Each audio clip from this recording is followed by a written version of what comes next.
அங்கேருந்து பார்த்துருப்பீங்க சோப்பில் லைன் போயிருக்கும், அங்கேருந்து ஒரு போஸ்ட்டில் ஒரு வால்வு ஃபிட் பண்ணி வச்சுருக்கோம்.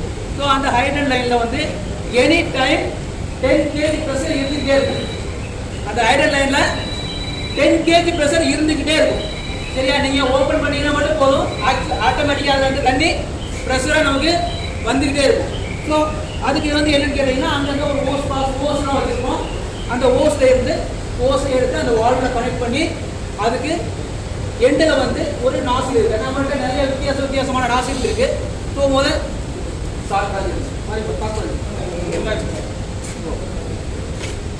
இந்த மாதிரியான பிரான்ச்சஸ் இது வந்து சாதாரணமாக தண்ணி நம்ம யூஸ் பண்ணுறதுக்கு நம்ம யூஸ் பண்ணக்கூடிய பிரான்ச்சஸ், ஷார்ட் பிரான்ச்சஸ். இதை என்ன செய்வோம்னு கேட்டிங்கன்னா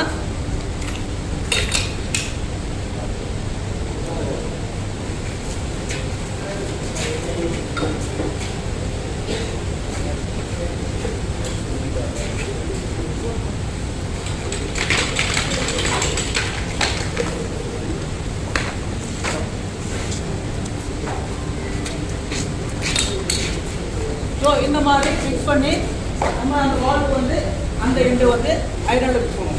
இந்த ஓஸில் வந்து பார்த்தீங்கன்னா 2 கப்ளிங் இருக்கும். என்ன கப்ளிங் இருக்கும்? 2 கப்ளிங் இருக்கும். ஒன்று மேல் கப்ளிங், இன்னொன்று ஃபீமேல் கப்ளிங். மேல் கப்ளிங் தான் இருக்கும். மேல் கப்ளிங் இருந்து இந்த மாதிரி இது வந்து நீங்கள் என்ன செய்யணும்? ஹைட்ரன்ல மாட்டிக்கணும். இந்த ஃபீமேல் கப்ளிங்கில் நம்மளுடைய நாசியில் மாட்டிடணும்.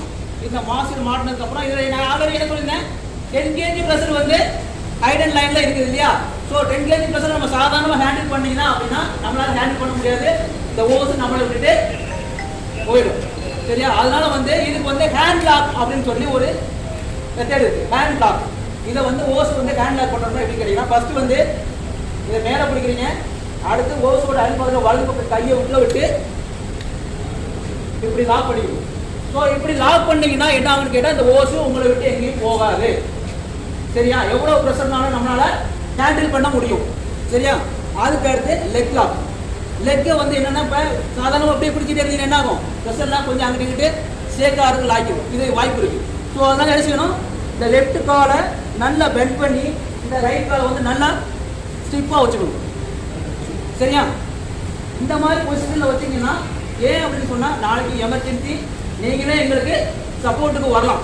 சப்போர்ட்டுக்கு வரும்போது எங்களுக்கு இந்த மாதிரியான ஒரு பொசிஷன் எடுத்தீங்கன்னா நாங்கள் ஒரு இடத்துல பண்ணியிருக்கோம், இன்னொரு இடத்துல பண்ண வேண்டிய சூழ்நிலை இருக்குது அப்படின்னா அதுக்காக வேண்டியதான் உங்களுக்கு இந்த ட்ரைனிங் கொடுக்குறோம்.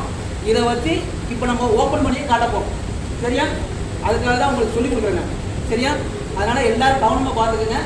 இப்படி லாக் பண்ணி வச்சு இந்த பொசிஷனில் வச்சிங்கன்னா உங்களுக்கு 8 kg ப்ரெஷரை ஹேண்டில் பண்ண முடியும்.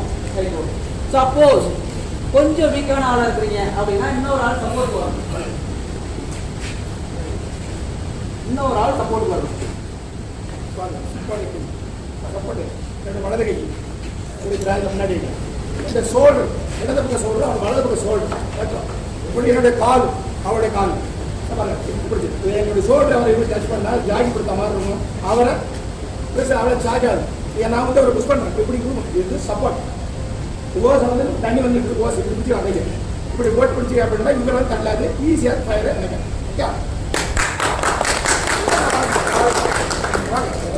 ஓகே.